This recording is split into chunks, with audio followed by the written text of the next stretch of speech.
let's get comfortable with the uncomfortable. Today on the Prenup Podcast with Kayleigh Christina, co-founder and CMO of Clearstem. Thanks for joining another episode of the Prenup Podcast. I am here today with one of the wonderful founders of Clearstem. Thank you so much for having me. This is so serendipitous. I know. We just met a few weeks ago. I'm so passionate about protecting yourself, prenup, business, personal, and marriage, all of the above. And so this is really special. Yeah. So Kayleigh is an incredible founder, but also a wonderful individual. We met, I'm actually wearing her shorts right now. I've been living in serves lately, by the way. I bought a few of the pieces, obsessed with it. It's the best. And now I have this cute little Clearstem Hampton sweatshirt to go with it, which I love. But we met at my friend Lindsay's event that she did with Dream Ventures and Hannah Brothman. It was So wonderful. good. And the two of us wanted to immediately get on the paddle court to play paddle or padel. Like, I found my girl that wants to like go play. I was so excited. My boss were like, we want to play. We're here to play. Yeah, everyone else was networking gracefully. The two of us were like, okay, so can we get a lesson? Like, get us on the court. Exactly. And then, of course, one thing led to another. And she came the following day to another event that we hosted. And I was wearing my prenup hat and sparked conversation. And this lovely woman has been married, divorced, and is now engaged to an incredible man. So tell me first of all, tell me a little bit about your company. Yeah. So my co-founder Danielle and I, which is also a relationship in itself, truly. And we do have our like co-founder prenup that we made together in the early days. But we started our company Clearstem. We started about 8 years ago. We met about 10 years ago. So it really all started when we met. Danielle is an acne specialist. She owns San Diego Acne Clinic. And at the time, I was in my mid-20s and aggressively struggling with acne. I'd gotten off birth control and my whole skin, whole body decided to freak out. That's one thing that you never know about any medication, by the way. Getting on or off any medication, your body can choose to view it as traumatic, even if you don't, right? I was on birth control for 10 years. I'm getting off it. That doesn't feel traumatic to me, right? Yeah. But it was traumatic for my body. And I've heard this happen not only with birth control, but just other medications. And someone will be like, well, I've tried different medications and this one, you just really never know how your body reacts. So some women deal with testosterone rebound effect after getting off birth control. Okay. So basically like the pill specifically, certain versions of it will suppress testosterone. Yes. And depending on how long you were on it, I was on it for about 10 years. I was put on birth control at 14 for acne and mood swings when really I had divorced parents. I just should have been in therapy. Like, of course I had mood swings. I was a teenager struggling with acne with divorced parents. Like, so every single thing is like a triple threat. Literally, of course I had mood swings. Like I was a hormonal teenager. So when you get off birth control, your testosterone has been suppressed for 10 years. All of a sudden it comes back like a rubber band. And sometimes your body doesn't know how to reacclimate right away. Okay. So I dealt with like really, really aggressive, cystic, angry, pustule, red acne for about a year.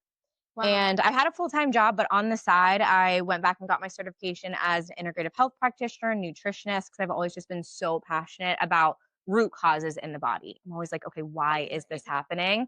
Everything in life. I'm like, why? I want to know the answers. Like, yeah, you're a Virgo, right? Yes. I have my second sign is a Virgo. So I have so many Virgo traits. I'm like, but I need to know the answer. Mm-hmm. And so basically I spent about a year trying to solve it myself over and over again. I was putting myself through so many dietary protocols. I didn't go to the doctor for quite some time because I had a feeling I was just going to get handed another prescription. And not that I was against that. I just wanted to know the answers. So finally, after a year trying to solve it myself, I tried everything from DIY skincare to clinical dermatologist approved to really, really harsh things to drugstore brands to $200 serums, like you name it. Nothing worked. None of the dietary protocols. So I finally went to doctor and dermatologist. Doctor was like, you have to go back on birth control. I'm like, I don't believe I have to. Why is the answer every time? I'm like, my body can re-regulate my hormones. I don't have to.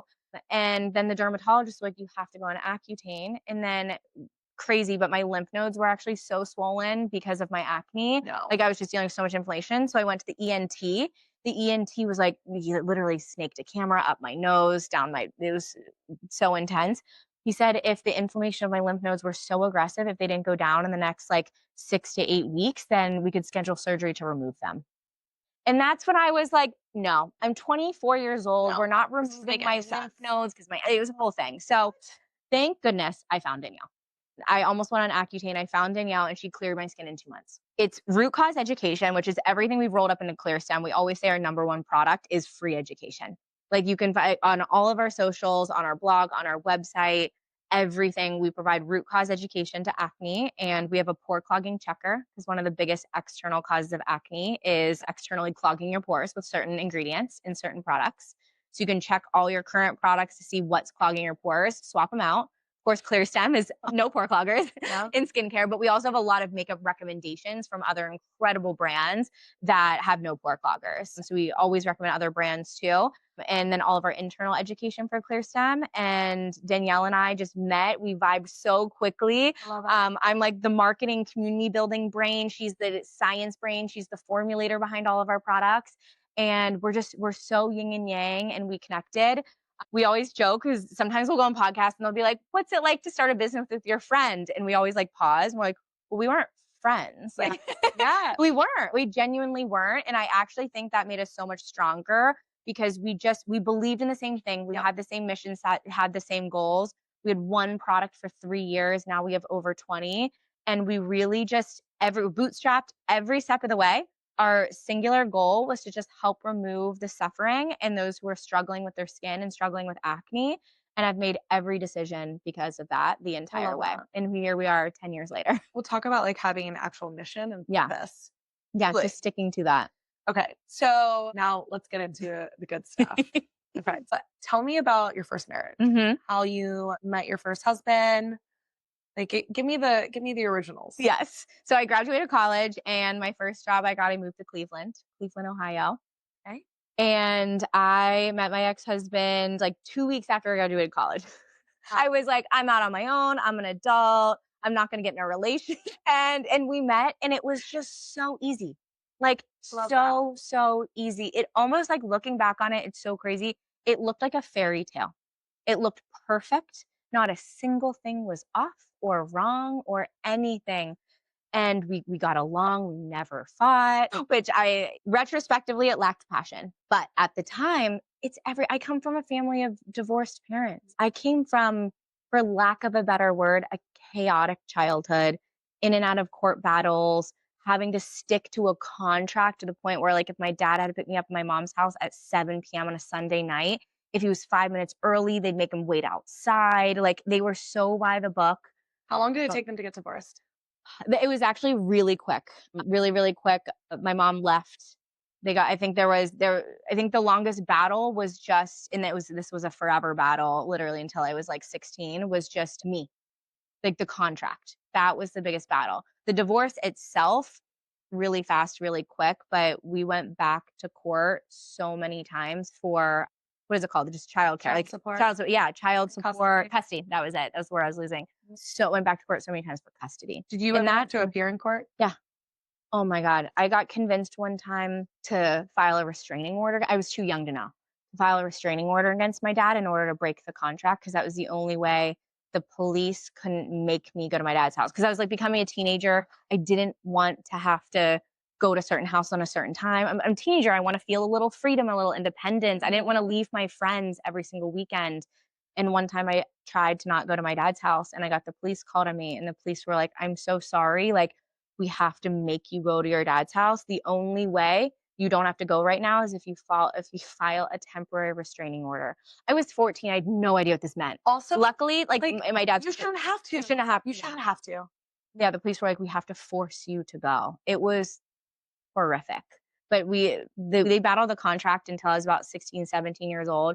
That's when I, like, put my foot down, and that's when I kind of, like, just lost it. And I was like, can I just, like, choose where I want to be when? Siblings? Yes, but they're both half. So I was the only child that had to go in back this and divorce. forth. Yeah. Younger or older siblings? Younger. So yeah, you were really kind of in this on your own. In it. And it was so sad. I mean, I would try to confide, like, so many other friends' parents would try to help. They'd be like, you can confide in me. They would think that they're helping, but then they'd tell my parents. I'd get grounded for things that I'd say, like, I'd get in trouble. Chaos. Yeah, so I just learned to, like, just be quiet. Do you think that in all that chaos and madness, like, that some of your patterns or your maybe expectations of like what a future relationship and marriage I just were wanted defined? calmness. Absolutely. There was arguments and how like, with court battles, there's arguments, right? That's not a calm environment. And so I think the relationships that I started to crave were just so calm. Nothing wrong. No one raises their voices. Like nothing is wrong. So calm and like Sent you in the responsible. opposite direction a Yeah, lot. so far opposite. Yeah, and for that period of time though, that's exactly what I needed. Yep. Like I look back and that relationship was what I needed at that time to teach me certain things. But not the relationship I could grow and become like the biggest, boldest growth mindset woman that I started to become that started to feel locked in a jail cell like I wasn't allowed to become that. Someone recently said to me that, who you are at 25 is very different than who you are at It's 35. like Who you are crazy at 35 different. is different than who you are at 45. And Yeah. a lot of times it's like you grow together or you grow apart. Yeah. And so, okay, how old are you when you get married? 24. Okay. And how long were you engaged before that? We got engaged very quickly, and then our engagement was about a year and a half. Yeah, but we got engaged about a year, like a little after. Now looking back, I'm like, oh my God, that's so fast. But now I'm 34, and now it feel like it takes so long to understand who a person is, and not only who a person is, it's more about how they're going to behave or act in maybe the good and the bad in Mhm. life, the highs and the lows of life. And I feel like if you don't experience those lows with someone and see how you operate as a couple, to me, that's how you see how you're going to grow together. So you guys get married at Or 24. yep. Calm, wonderful, Hmm. lovely, amazing chapter. Yeah. When did you kind of start to feel that maybe this wasn't the chapter forever? Starting Clearstem. So I had a full-time job, kind of just we both did. So we were able just to kind of operate in our own lives, kind of like just monotonous, like just same pattern, same routine. And then Danielle and I started Clearstem together. And it was really just a side project in the beginning. She was working in her clinic 7 days a week, still grinding. I had a full-time job and I was doing it on the side. And then after about like a year or two, Clearstem like really started to become a thing. And I was also in that stage of life, and I think we've all been through it, like that you're growing. You're testing uncomfortable things. It's like I call it the do one uncomfortable thing a day phase of life. Yes. Where it's I love like I look back and I'm like, oh, it's a little cringy of me, just like the things I was doing. But you know what? I was making myself uncomfortable. You were I was growing. pushing the boundaries. I was growing. I feel comfortable saying this on the podcast, but I feel like I didn't know what I wanted sexually at a young age. I Yes. started to also feel into my body. I started to become a woman. Oh, I started to totally. leave the girl inside of me and truly become, I just got chills, truly Yeah. become a woman. My sexual needs, my partner needs, my loving needs, my love languages. All of it. When you're young, you're just kind of like, it's whatever. It's a relationship, your date. Like, you don't really know who you are. You don't fully know your body yet. And I was like discovering myself and my body and my needs. And yeah, the relationship I wanted to last a lifetime. And we just started to become two different people. So to answer your question, probably about, I think it's probably 2 years after we got married, 2.5 years after we got married, I spent a whole year thinking, what's wrong with me? Because he's an amazing guy. He's sweet. He's nice. Like he's an amazing guy. I was like, what's wrong with me? Why do I want more? Why do I want more out of this? This Like, looks why like, is this not enough for me? yes, from the outside, it looks fairy tale, looks picture perfect. Why is this not like, what's wrong with me? So I went on a whole year of self discovery of what's like, I'm the problem. What's wrong with me? And then the whole next year, I realized our relationship was very boring. And I spent Totally. a whole year trying to liven it up. I was like, let's do coaching, let's go out on fun dates. And he continually, for over a year, would be like, go do that with your friends. You want to go to a concert? I want to stay at it. Go do that with your And you're like, friends. no, I want to go to Yes. this concert with you. Like, Yes. I want to actually have this Yes. experience with you. So I spent a year and a half going on so many girl But I'm trips. so lonely. I remember crying to my mom, and my mom and I got really close during this time because I didn't realize how lonely you could feel in a relationship. And I finally connected with my mom because my mom's been through 2 divorces now. I finally really connected with her deeply on how you can feel so alone in a relationship. And I never understood that until I felt it myself. And I was like, I am so alone. Like, I'm like, getting teary-eyed right now. I'd never felt so alone in my whole life. Well, 'cause Like, sometimes it's not the physical presence, right? It's like you could go to sleep with someone every night in a oh, bed next to you yep, and still feel. feel Feel like I couldn't tell him I feel like I truly couldn't express the full version of myself. I had to knock myself down a few notches, and that was the version he was comfortable with. and to not overshadow. Mhm. Yeah. So, okay, so what were some of the things that you did that year to really kind of, I guess, figure out who you were? I did some, like, fun retreats. I went on, like, a yoga and Reiki retreat in, like, Palm Springs. I You were just just saying yes. yeah, I was just saying yes, I really was. Yeah, I went to just so many different, like, women events. And I was in San Diego at the time. There were so many of these women events at this time, just so many connecting, meditation, yoga, just, beautiful conversation style events, right? Where just women were connecting with women. And I finally got to express the full version of myself with these other women. And then it made me even more sad because I was like, how can I be the fullest version of myself with these people that I just met, yet the person I'm going to sleep next to, I can't be this person with. And I started to love myself more with other people that weren't my husband. And home is supposed to be the safe space Yes. that like you can be exactly who you Yeah, are I when wanted you're a there. partner where I could be the full like we have amazing thoughts and I feel like we all have dark thoughts. And I wanted like a partner that I could be the highest of high, but I could also be the lowest of low. Totally. And that was okay. And someone that could just like be in it with me, which I have now. And I'm so like we both can just be like he's also a founder. So founders, we have high highs, lows, lows, and every emotion in between. I feel like being a founder is like the deepest reflection mirror, just like back to yourself over and over Yes. again. And we can just connect and be in those really, really tough times together. And I feel so seen for even like the darkest parts of myself, but also feel so seen for like the biggest, brightest, boldest version of myself as well. So what okay, so you realize that this is not gonna last forever Mhm. and you decide I want a divorce. Did you have a prenup in your first marriage? No, we did not. This was not even a like I thought prenups were for like the ultra, ultra, ultra wealthy. Truly. So it wasn't even a conversation. Not even a It wasn't conversation. even Not even a thought. Neither and on no one brought it up to you from no, your family, both sides are even on your side because of your parents. yeah, no. And none of my parents and all of their divorces, there's like 3 totaling, and no prenups happened in Okay. any of those. And so you decide to get divorced. How was the divorce process? Emotionally, not even like Yeah, legally. Like it kinda how just did you it even kinda happened one day, it kinda just blurted out of my mouth. I'm the kind of person that tries to come up with the best way to say something, which can many times delay me saying it. Or 9,000,000 times in your 9 head of how yes. you're gonna do it? When? How like, what's that entry sentence?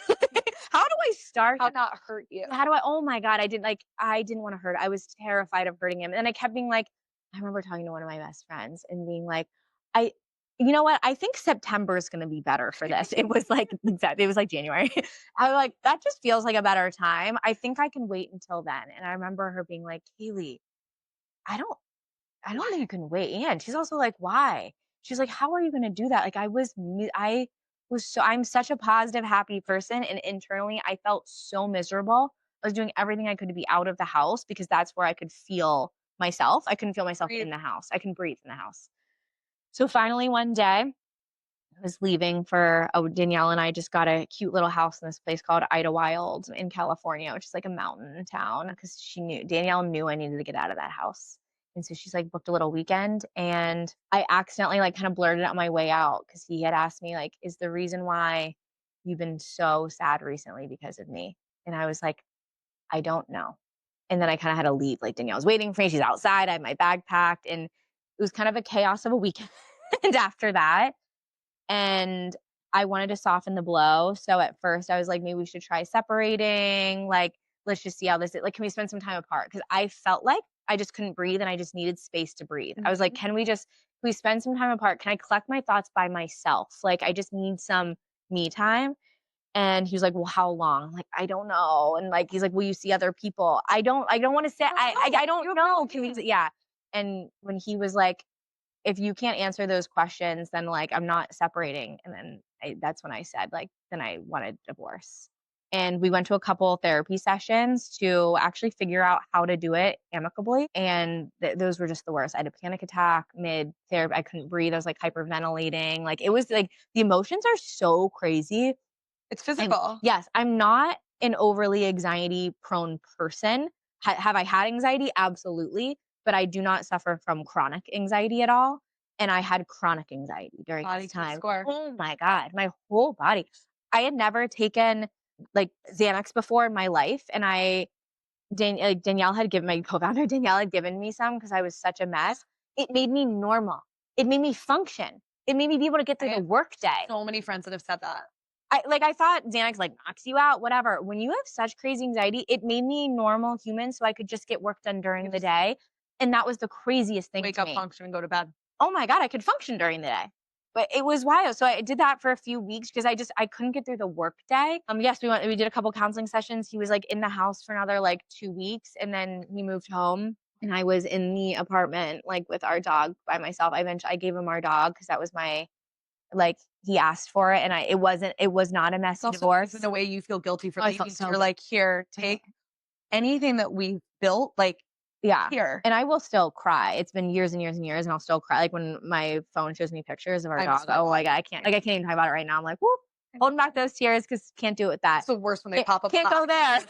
Like anything else I'll talk about. Can't go there or I'll lose it. But yeah, there's like a few weeks in the house where I just couldn't. And then learning how to come back into the dating world and dating apps was so crazy. At like under 30 too. I wasn't even 30 yet. And like, what was your first date back? This is like my favorite question to ask people because they're so wild, these stories. First date back? Date. Oh, I like didn't know how to function in dates either. Like because I felt so embarrassed, which I'm not now. I'm so confident in the fact I was divorced. I feel like I got to live 1,000 lives. I feel like I can I see relationships differently. So I'm so confident now, but at the time I was so embarrassed. You got your MBA in marriage. Yeah. I felt too young to be divorced too. There was something in me that felt like even when I was dating people my own age, I felt like old because like they had never been divorced. I was divorced. I felt like a grandma. I don't know. I can't explain it. I felt like I was supposed to be like a parent. It felt so odd. I didn't know how to settle back into me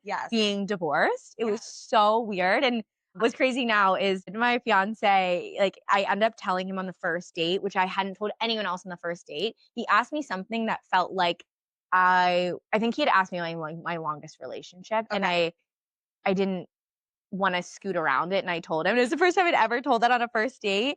And he like loved it. His first question was like, what do you feel like you've learned from that?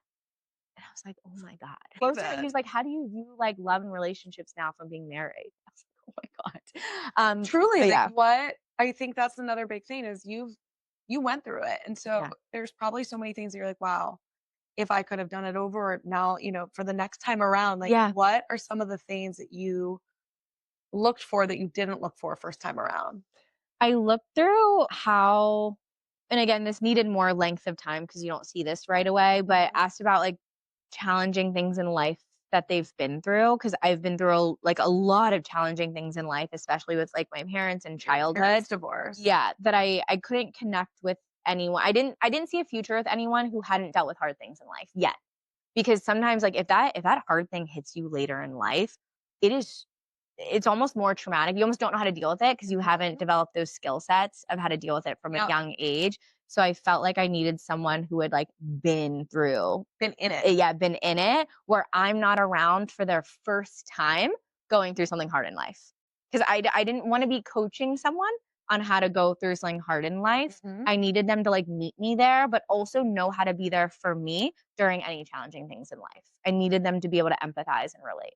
And so now you're engaged, which is like amazing and wonderful. And tell us a little bit about how you met your fiance. And we took it slow. So we met and we probably didn't go on our first date till like 5 months later. So we met at a founder dinner in real life. Yeah. And we just connected. He asked for my number. I think I like softened it. I was like, well, we should go for a coffee sometime and like connect as founders. Like, oh my God. And our first date ended up being like we went for drinks and then dinner. which I was also not used to because I thought like all dates were dinner and like the LA thing. And I think New York does this too. It's like you go for drinks to test out if you actually want to go to dinner with this person. Totally. And I'm like, no, you take me to dinner.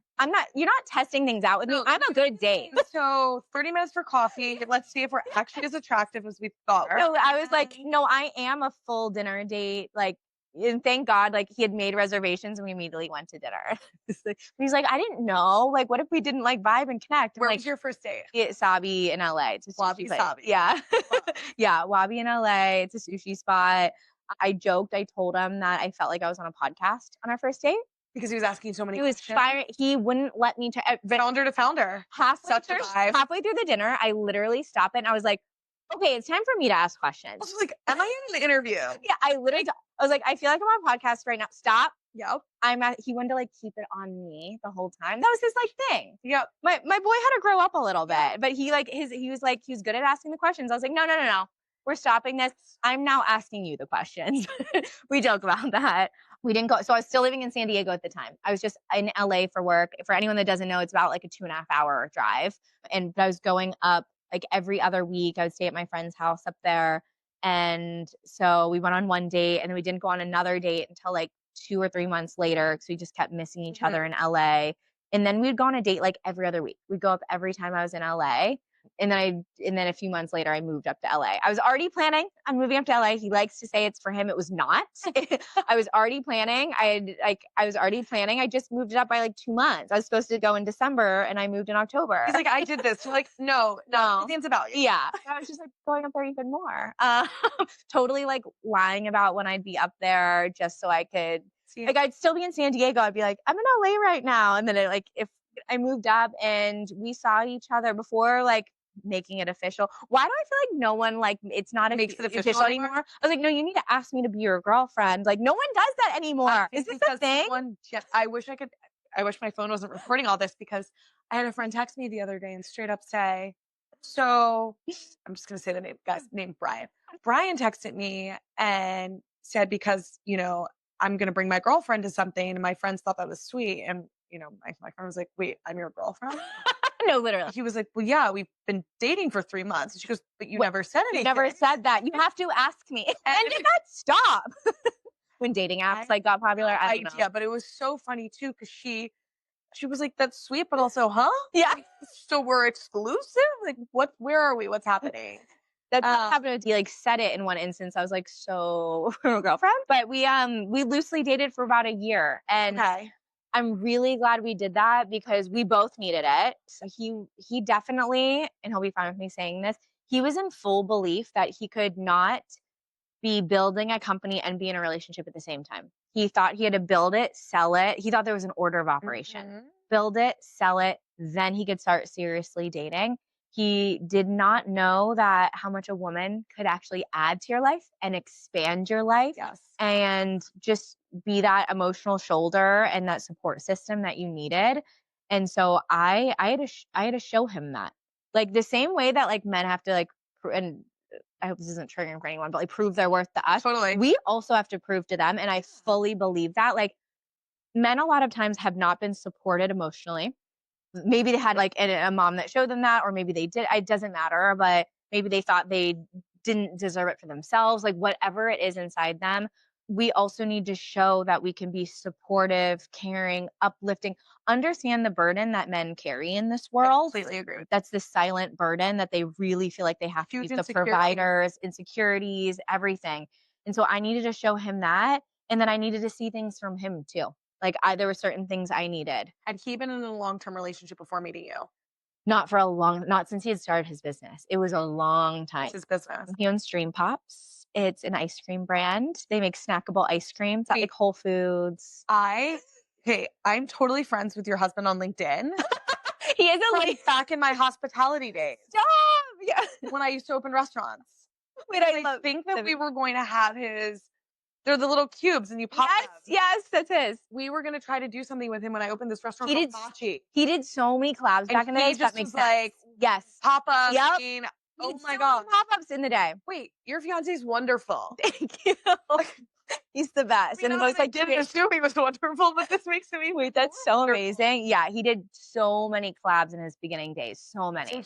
okay, He so grinded. So he did not have a girlfriend his entire time of filming. wow. Yeah. Okay. So it had been like 6-7 years since he'd been in a relationship.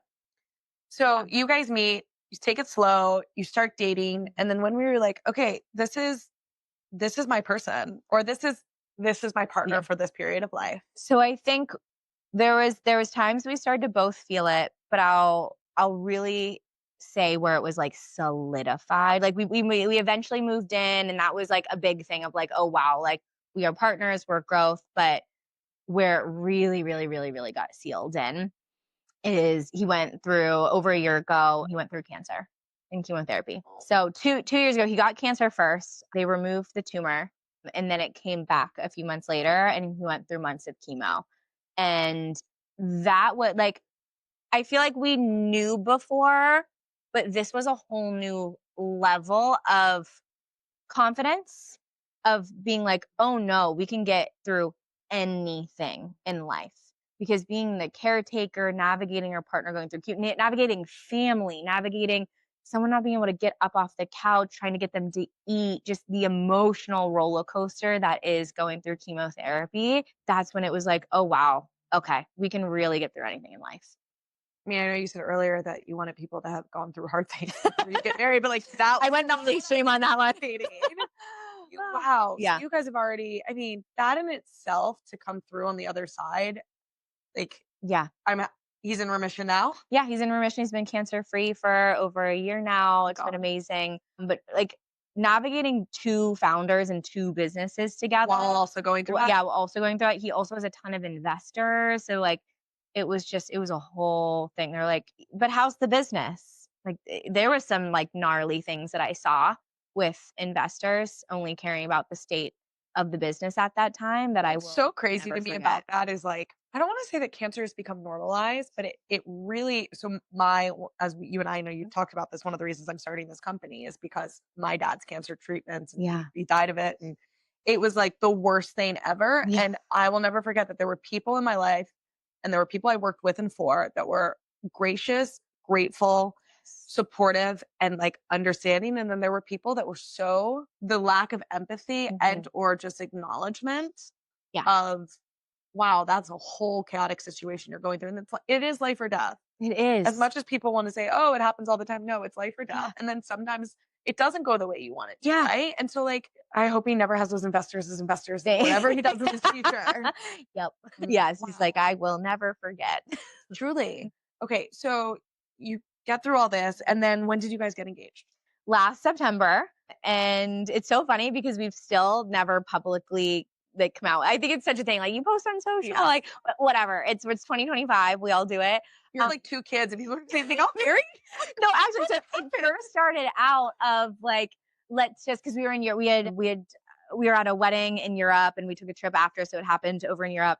And at first we were like, oh, let's save it for like when we get home. Like, let's finish out our Europe trip. Let's just this. So we just like, we called close friends and family that knew. And then it turned in, we both had a work trip in New York right after. So we came to New York before going to LA. And let's just share as we see people. And it's been so cool and so special because then you actually get to enjoy the moment instead of like one day or 1 week of the instant gratification, which guys, there's no shade. Post all the pics that you want. This is no shade. I just find this like super interesting that like this is how it rolls. Because the first time I got engaged, guys, I blasted that. Of course I did. I was like, and I was also like 24. So I was like, oh my God. So this was just, it was just cool to do something different. And because both of our lives are very like more, they're more public. This was like, it felt like such a cute, like secret. Like it's so intimate, keep it, share it with people in person. And we still haven't shared it. Maybe I think for our year anniversary of getting engaged, we might post the pics. Or just get a prenup. The pics are fun. As our celebration. Yeah, they'd be like, hey babe, the pics are fun. Yeah. It's my present to you for 1 year of being engaged. So yeah. So tell me, have you set a date, any of that, or is it done nothing? Which is we talk about it all the time. We're in like that dream state, which is so fun, where we just talk about the biggest, boldest things, the smallest thing, like all of it. So we're just like, we're in dream state. So, I'm a big believer. Like I love marriage and I love love, and a lot of people are like, oh, why would you start this company if isn't that because you want people to get divorced? I'm like, No, this strengthens love. exactly. No, I want people to go to their graves together. I want people to be holding hands in their To not be 70s and 80s. fearful that like if they do something, yeah, to not be fearful their So, whole have you relationship. guys broached the subject yet of getting a prenup? We have, yeah, we've talked about it so much. 'Cause especially as founders too. Yeah, I think actually the first time we really talked about it was actually a few days after we got engaged. We were having lunch in Milan, and we both just started talking about it because his dad has built companies. I don't feel that I deserve anything that was supposed to go to him from any like Mhm. from any family things. Like just we were just openly talking about it, and we both feel very strongly on that's how you create peace in our relationship. And yeah, I think that's how you create peace. And then he understood because of all, you've already. Yeah, clear. Yeah, I was like, with his company, with my company, I'm like, each should be our own. There shouldn't be, if anything were to ever happen, and like, you just never know in life. There's so many crazy scenarios. Like, I shouldn't have any of his company. He shouldn't have any of my company. Like that, we each built that Have you ourselves. ever had any investors or advisors ask you, like post We don't have any engagement? investors actually, Oh bootstrapped. So, yeah.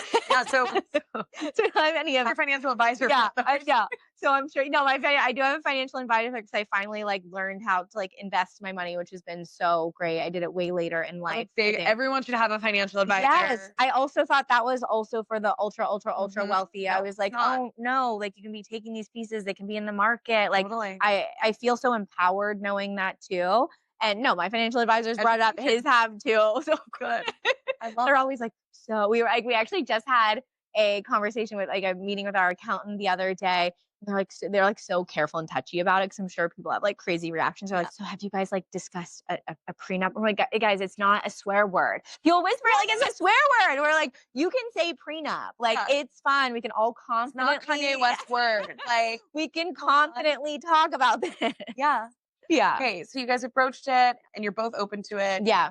Have you I mean, I would assume that you've also probably seen other friends going through divorces now at a certain age because we're getting to that part. You may have gone through it a little bit earlier than some of Yeah. my other friends. But Yeah, I had a really close girlfriend who was actually my safe haven during our divorce because I eventually had to get out of that apartment. I couldn't afford an apartment on my own. She let me live with her, and she had gone through a divorce the year before, and they had been together since childhood. And that was being with her through that, and then me experiencing it a little over a year later, maybe like a year and a half or so later. She was my she was my rock. But that was like my first real experience yeah. to it. It's actually crazy. I still haven't had like any, actually no, just kidding. Also one of my other best friends, but we got super, super close right after like they did a separation and then they got a divorce, Mhm. and then we got really, really close. So we weren't super tight during the whole Yeah. process, but her refinding herself process is when we got really close. And that was really special because we were both kind of married for around the same time, both got married younger, like we had that connection, and both got divorced for the same reasons. Really. Like nothing bad had happened. No one cheated. That's No one, nice. yeah. A lot of people, I'm like, I really want to have these conversations, which is, it doesn't have to be one thing that blows it up. Yes. Like, it could just be like, hey, I am pretty miserable in this situation, and Yeah. we're not the same people that we were when we got married. And no one needs to hurt each other to get out of something. Yes, exactly. Like, Exactly. So we really connected on that where it's like it wasn't one thing. Nothing blew up. It just wasn't the person we wanted to spend our rest of our lives with. It wasn't the person we wanted to have kids with. It's not the person like it just wasn't it. yeah, It's wasn't it. I'm also, it's like, I think it's really courageous that you were able to say, hey, this isn't it. Yeah. That was Instead of so going and tough. having kids with someone and then getting a divorce, I right? Of like push. yeah. So many people I've talked to have been like, oh, I thought once we had kids, it would feel different or feel better or whatever it might be. And then That it just gets terrifies me. worse. Yeah. Like because having kids, I mean, I don't have kids yet, but just from talking to my friends, just from experiencing different things, it's like the deepest reflection of yourself. Like kids are an exact mirror of you. They hit your Yes. biggest triggers. Like it can trigger the worst versions of you if you don't know how to hold that, to take that, to parent back, and then you're navigating that with your partner, and then they're going through it. You got to be solid. The communication's got to be on point. Are there any questions that you, besides finances? Because Yeah. we could get, that's a whole nother 2-hour conversation just about the finances of prenups. David and I know every single part of each of our finances, and that like from any debt to like anything. And it feels so good and so confident to know just what we're both building and doing and How navigating do you together. communicate that? Do you have an app, or do you work with an advisor, or do you just like do We just- monthly we back and just forth? talk about it. I mean, he's helped me a lot financially, and just I didn't come from a family that talked about finances, and so I really struggled for the longest time. It was my biggest weakness. It was my biggest weakness in business too. Which typically your biggest weakness in life directly reflects in Yes. business. Yes. Was talking about and being comfortable with finances. I used to be the type of person that I wouldn't want to look at my bank account. Out of Really? sight, out of mind. I couldn't open my banking app. I'd be terrified. So much anxiety because I dealt with a lot of anxiety around financials growing up. So much anxiety. So I did not know how to do it. And David has really challenged me to become more informed about my finances, where everything's going. He made me he didn't make me, but he did download the He's like, let's do it together. I think that's great. Download the Copilot app so I could see so I could categorize things. And I was like, I don't want to look. I don't know I don't want to know what I'm spending on this. He's like, it's empowering. So he's got me so comfortable. I don't want to know. I don't want to know. Yeah. So he's got me so comfortable with that. And so with helping me be more comfortable, in order to do that, he showed more vulnerability, was showing me, no, this is how I do things. This is where my things are, showing me everything. And he did tell me, he was like, this is so uncomfortable for me to like share finances because I've never done this in a relationship before. And so this is a really vulnerable part of me. And we both were just vulnerable together in our own ways of mentally dealing finances. But that's also like, especially as founders, right? It's you deal with running your business every single day from a financial Yes. right? But Yeah. the moment it comes to having that intimate conversation with someone, it's kind of like a prenup, right? Where it's still a contract. Yeah. You would never not read all the details of a contract with a business partner. So why wouldn't you do it with your spouse? Exactly. Especially it's the most important relationship. It's tying you together for life. The government is seeing you as an entity. And if you want to separate that, the government gets involved. Like, it's crazy. When you first got married, your first marriage, did you read your like what was on your marriage license? Or No. details? No, I was like, I'm getting married. Yay. Yeah. Just a photo. You did it. No idea. You did it. Absolutely no idea about certain laws in certain states. Like, and because you guys are going to get married in California. Yeah. I'm sure so no matter where we get all married, your we're probably get our businesses, license there. Yeah. So it's so interesting because all the states have different laws. Like that's like, And California has some crazy ones. There's like the whole thing too. Like, if this could be like wrong now, but I don't. Like, if you're living together for like 8 years, you're viewed as a partnership. Like, it's wild. Yeah. So many of these pieces of the puzzle. Okay, so pro prenup, pro financial planning together, pro financial transparency. We do have some joint things together now. Like, we actually have a joint Robinhood together where we joint invest together. We're doing that. We do like heavily talk about finance. Like, we don't have any joint bank accounts. At some point, we'll still have our separate. Yes. And then we'll have one together that we both put money into, but still have our separate. We'll have some joint investing together. We've already jointly invested in some companies together. Great. And so we're both investors and advisors. And so like we have some joint entities like that together. I love that. That's amazing. Yeah. So what are some non-financial questions that you feel are really important to ask a partner before you get married to them? I feel like, again, I really feel like the most important thing is how they navigate and deal with stress, how open they are to therapy, different coaches in life. I'm a big proponent of therapy, but I also think there's things like executive coaching, right? I think having a therapist and an executive coach, because they have the inner workings of business. Like Danielle and I have like a co-founder therapist / executive coach together. That's great. And after like we've had him for almost 6 years now. And he's been so instrumental for our growth, but also that pours into relationships. Yeah. So are they willing to invest in their mental health in a lot of different areas that they maybe like need more support on? I think it's really important. Religious beliefs. David's Jewish. I'm not. Is conversion important to him? Is it not? How are the kids going to be raised? Is religion or spirituality a part of that at all? Are they growing up in the church, the temple, both? Like, what kind of schooling? Public school, private school, a religious private school? Like, what is that expectation? Because those things cost money too. Yes. But like, if I'm like, oh, our kids are going to public school, and he's like, oh, our kids are going to private school, that is two different financial plannings. That's so important, and Very money different needs to be put away for expectations. that. Are we paying for our kids' college? Are we expecting them to take out loans? Like, how do we want to raise our kids? Will they have? Are we giving them money? Are they having? Are they going to have chores? Our kids are having chores. Now that was made very known that our kids will have chores. They will have things around the house where they can make money. They will have summer jobs. They will. Yeah. Where do we want to live? Do we ever eventually want to be in the suburbs? We always want to stay in the city. And also like just the open mind to, do you feel definitive on this, or are you willing to just like Be see how flexible. life goes? And like that's how we both are. We're like, well, right now, like we're in Venice right now, and that not that that's city vibes, but it's certainly not suburbs. It's in the action. It's in the action. We're walking distance from coffee shops. You don't have to get in a car to like go to restaurants and coffee shops. And right now, it's so important to us. We don't think we ever want to be in the suburbs, but we're open. We're like, well, if we have two kids and we start to prioritize other things, are we both open to maybe us changing our minds or not? That is such an important question. I have so many friends that kind of got dragged Yes, to the drag suburbs. suburbs and said, I knew it was going to happen, but Just the eyes tell you everything. yeah. But some people are dragged earlier. No, where like now's a good time to buy a house. We should be buying it in the suburbs to prepare, but then you're locked in the suburbs without kids. Is that the life that you want? What kind of life do you envision with kids? Are you gonna adjust for their schedules? Are they gonna jump into yours? Are you gonna travel with them? Like just all of that. And with my ex, we had never had those conversations. Essentially, like these conversations are important if you're in a very intimate, deep, serious relationship at a very young age where you do want to get married younger. Like, I know these don't feel important now, but I promise you they will be.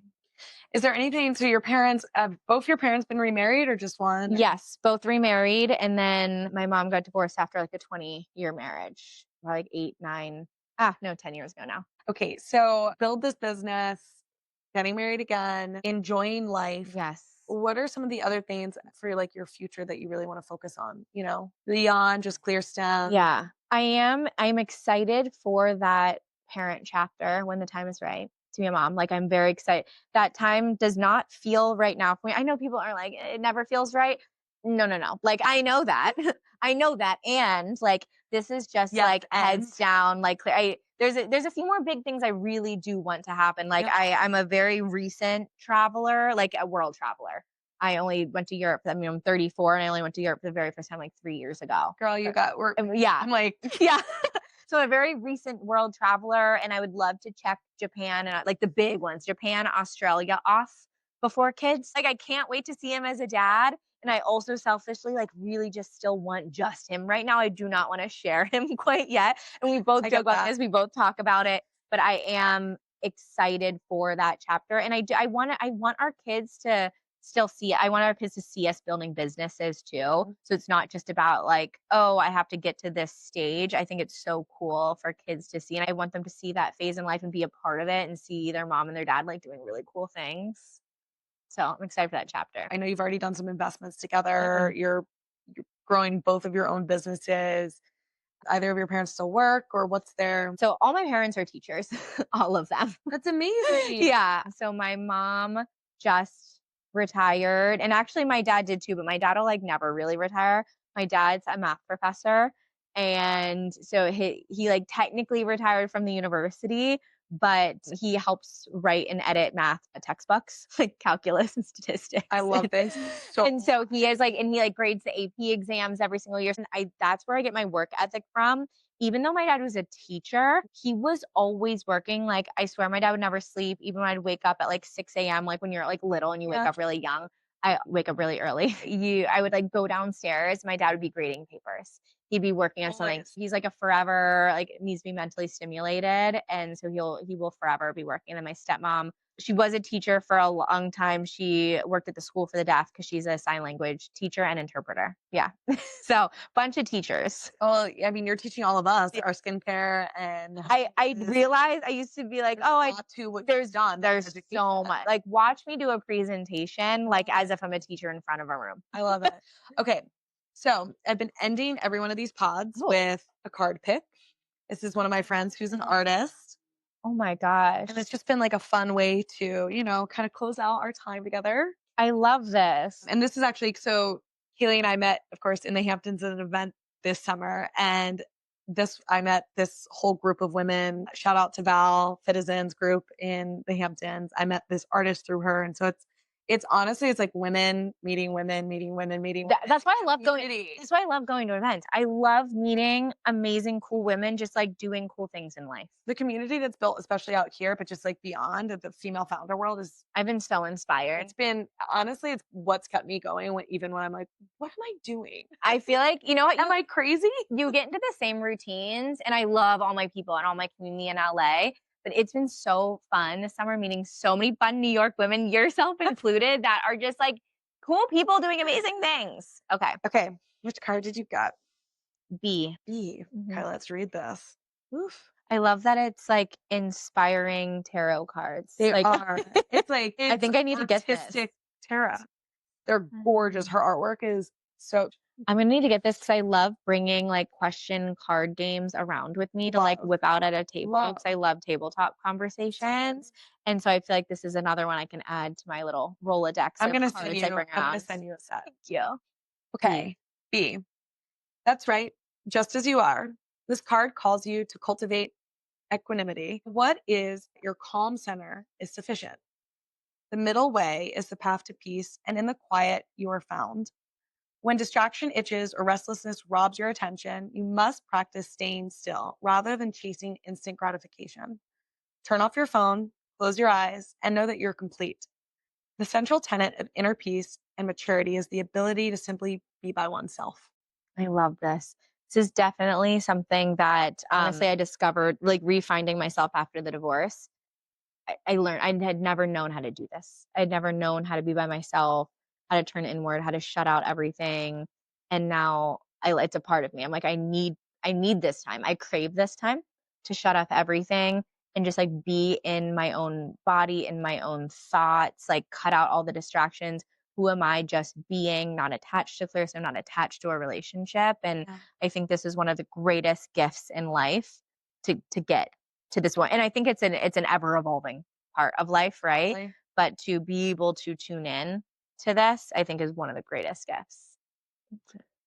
I'm so happy we did this. Me too. Thanks for having me out here for this day of activity. This is so fun. We got the serves, we got to get the pants. Wait, look. The whole thing. Clearstem. I can't wait to wear my serves in my sweatshirt now. This is the best. Thank you.